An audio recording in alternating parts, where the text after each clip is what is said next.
નર્મદે હર.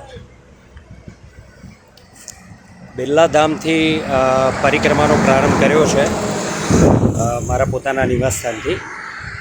આમ તો જે પરિક્રમા જે લેવાની છે એ દક્ષિણ તટના હાસોટ ગામથી લઈશું. પહેલાં નક્કી કર્યું હતું કે સજોદના સિદ્ધરુદ્રથી લઈશું, પણ હવે અત્યારે પ્રોગ્રામ ચેન્જ કર્યો છે અને હવે હાસોટમાં જે શિવાલય છે હંસેશ્વર ત્યાંથી લઈશું. એટલે દક્ષિણ તટમાં આવેલું જે હાસોટ છે ત્યાં અમે જઈ રહ્યા છે.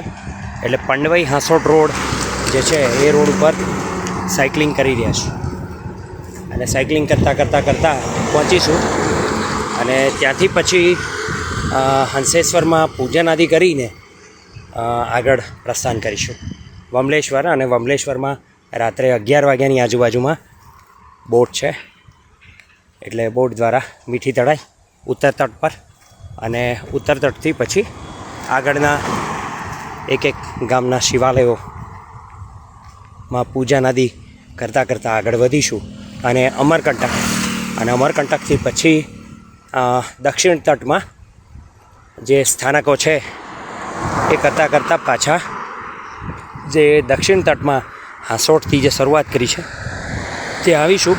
આશરે 2800થી 300 કિલોમીટર જેવું અંતર થશે. નર્મદે હર.